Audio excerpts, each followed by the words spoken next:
So picture this. It's midnight on a Tuesday and my phone buzzes with a text from my client, Jessica. And I'm reading this message that just says, there's no way I can have a real wedding for $5,000. Everyone keeps telling me I need at least $15,000 minimum, and I'm starting to think we should just elope to Vegas. I remember staring at that text and thinking, oh, honey, you have no idea what's possible. Because 6 months later, and I have the photos to prove this, 80 guests watched Jessica say I do in the most absolutely gorgeous backyard ceremony I have ever seen. We're talking live acoustic music that had people swaying, a gourmet taco bar that had guests going back for thirds, and centerpieces that looked like they were straight out of Martha Stewart weddings. I'm not kidding. The total cost? $4,847. Not $4,847 plus hidden fees, not $4,847 if you already own half of the stuff. $4,847 for everything. The dress, the food, the flowers, the music, photography, everything. And today, I'm not just telling you it's possible, I'm showing you exactly how Jessica did it with a complete breakdown that you can literally copy and paste for your own wedding. Do it, take it. We're talking vendor names, exact costs, timeline strategies, and 3 negotiation techniques that saved her over $2,000. But first, if you don't know who I am, my name is Marie Hansen. I'm a budget wedding planner who helps you have the wedding of your dreams for a price you can actually afford.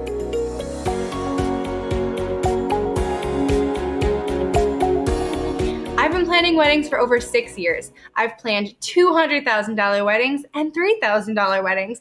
And I can tell you right now, some of my most beautiful, memorable weddings have been the budget ones because every single dollar goes toward what actually matters. Now, before I dive into that complete budget breakdown, and trust me, I have some free venue ideas that are absolutely going to blow your mind, make sure you hit the subscribe button and ring the notification bell because next week I'm sharing the actual vendor email templates that have saved my couples literally thousands of dollars in negotiations. These are the exact scripts I give my high-end clients and you're getting them for free. Okay, so here's where Jessica started. This is where you need to start too. She and her fiance sat down and made a list of their absolute non-negotiables. Not their wish list, not their if money were no object list. This is what will make our wedding feel like our wedding list. Here's what they decided mattered most. Amazing food that guests would actually remember and talk about afterwards. Professional photos of their families together because this was the first time that both sides would be in one place. A ceremony that felt sacred and personal, not rushed or generic, and dancing under string lights because that's where they had their first dance as a couple. Everything else completely negotiable. The linens, flowers, favors, fancy invitations, all of it was on the chopping block if it meant they could afford those 4 things. And here's what's crucial. They didn't just say good food. They got specific. Jessica said, I want people to be surprised by how good the food is, and I want them to feel full and happy.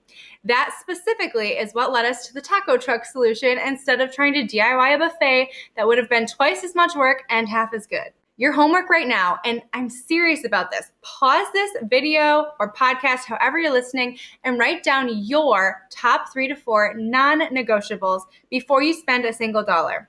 Not what Pinterest tells you matters, not what your mom thinks is important, but what would make your wedding feel complete and authentic to your relationship. Because here's what I see happen all the time. Couples spend $800 on centerpieces they barely notice, but they skimp on photography and regret it for the rest of their lives. Or they blow their budget on a fancy venue but serve mediocre food, and that's what guests remember. Your non-negotiables become your budget priorities, and everything else fills in around them. This one exercise will save you from overspending on stuff that doesn't matter to you and underspending on stuff that does. All right, let's get into numbers. Her aunt's backyard was $0 for the venue. Now, before you say, well, my aunt doesn't have a backyard, hang tight because I'm about to give you 5 other completely free venue options that most people never think of. Food, $1,200. Local taco truck for 80 people. This included setup, cleanup, serving utensils, napkins, and they brought their own tables for the food. Compare that to catering, which would have been $35 to $50 per person minimum, plus service fees, plus gratuity and tax. The taco truck was $15 per person, all in. Saved so much money. Photography, $800 from a talented photography student building her portfolio. Now, I know what you're thinking, but what if they mess up my photos? Here's the thing, Jessica didn't just find any student. She found someone in their final year who had already shot 10 plus weddings as a second shooter, had an amazing portfolio, and was looking to build her solo practice. She met with her twice, saw her work, and she was incredible. The dress, $180. Sample sale find, originally $1,400. Jessica stalked her local bride shop's Instagram accounts and showed up to a sample sale at 9 a.m. The dress needed minor alterations, which cost another $80, but we're still talking about only $260 total for a designer gown. Flowers were $150. Grocery store blooms and thrifted vases. Here's a secret. Jessica bought flowers from 3 different grocery stores the day before the wedding, arranged them in vintage vases she'd collected from thrift stores over 2 months, and the total look was abundant and lush because she used the same flowers everywhere. Just white flowers and greenery. That's it. Decor, $200. DIY signs, string lights, and borrowed linens. The string lights were $60 from Amazon and created the most magical ambiance. She made a wooden welcome sign using Cricut templates, borrowed white tablecloths from her church, and used battery-operated candles for safety and cost. Music was $300 with a friend's DJ, cousin, and a family discount. This guy had been DJing for 5 years, had all professional equipment, and gave them a family rate because he was just starting to do weddings. But he was phenomenal. Rings were $400. Vintage finds from a local jeweler. Instead of going to a big box store, they found a local jeweler who specialized in vintage pieces. Got both rings for less than what one new ring would have cost. Invitations, $50. Canva templates printed at FedEx. Beautiful, professional-looking invitations that she designed herself using Canva templates, printed on cardstock at FedEx office. Simple, cheap, easy. Miscellaneous was $267. So the marriage license was $75, a makeup trial was $40, and then forgotten items and emergency purchases added up to $152. Okay, now for those free venue options I promised. Number 1 is public parks with pavilions. Usually these are $50 to $200 reservation fee max. Second is community centers. These are often $100 to $300 for the whole day. And if you're in a town that doesn't have community centers, check out a local VFW or something similar.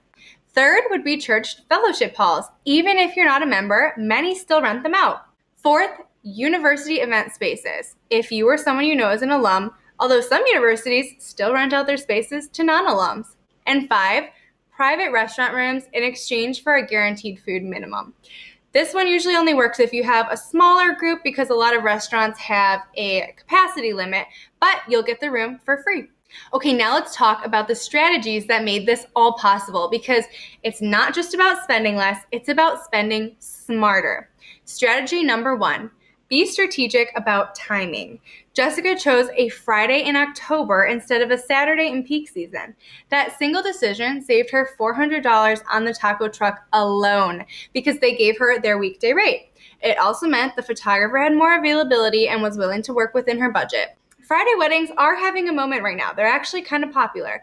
Your friends will take the day off for your wedding, and vendors love Friday bookings because it extends their weekend income without the Saturday premium. Strategy number 2, bundle services strategically. So Jessica's photographer had a friend who was trying to break into videography. Instead of hiring them separately, she negotiated a package deal.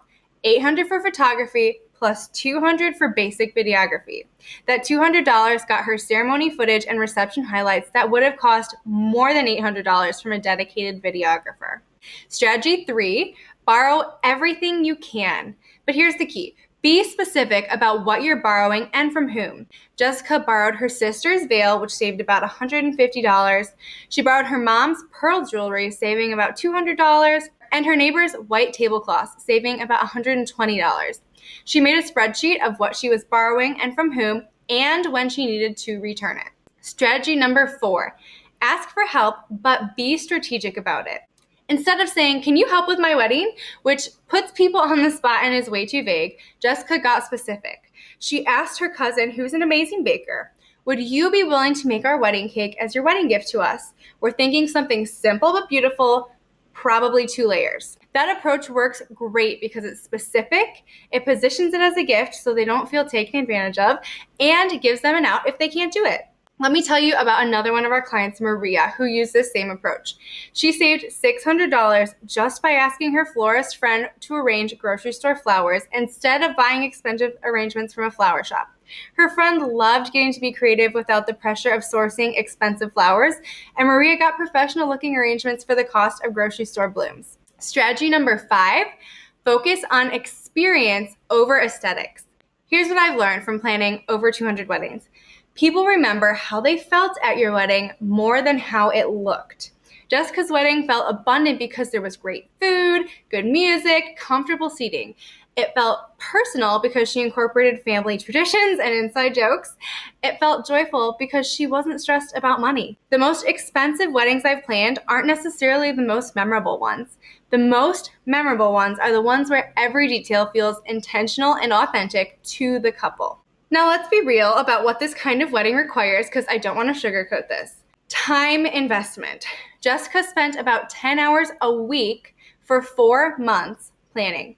That's significant, but it also is what made the budget work. She DIY'd things, did research on her vendors, and coordinated all the details because she treated wedding planning as a part-time job. Second is flexibility. She had to be flexible on dates, vendor availability, and some basic aesthetic choices. Her first choice photographer wasn't available. Her preferred date was booked at 2 venues, and she had to adjust her color scheme based on what flowers were in season and affordable. Third, a support system. This was not a one-person job. Her sister helped with DIY projects. Her mom handled vendor calls during work hours. Her fiancé took on the music and bar responsibilities. Fourth, she had a lower guest count. 80 people instead of 150 made everything more affordable. They were ruthless about the guest list, inviting only people they'd spoken to in the past year and very close friends and family. But here's what she gained: 0 wedding debt, a celebration that felt completely authentic to them, and the ability to buy a house within 6 months after the wedding because they hadn't blown all their savings. Look, I've planned over 200 weddings, and I can tell you that some of the $5,000 weddings are more memorable than the $50,000 ones. Jessica's wedding had people talking for months, not because of the fancy centerpieces or designer linens, but because you could feel how much love and intention went into every single detail. When every dollar matters, you make sure every dollar counts, and that creates something really special. If you want this kind of support in your own wedding, I walk you through this entire process inside Better Budget Weddings. We're talking step-by-step planning guides, budget spreadsheets, a vendor discount directory with pre-negotiated rates. Yes, I pre-negotiated rates for you. Contract templates that help protect you, monthly group calls where I can review your specific situation and help you problem solve in real time, and so much more. You don't have to figure this out alone, and you definitely don't have to choose between the wedding you want and your financial future. The link to join is in the description below, and I genuinely cannot wait to help you create a day that's unforgettable for all the right reasons. And if this video helped you, please share it with someone else you know who's getting married. Next week, I'm sharing why Pinterest is lying to you about wedding costs and what to do instead. Trust me, this one is going to save you from some expensive mistakes. So I'll see you next week.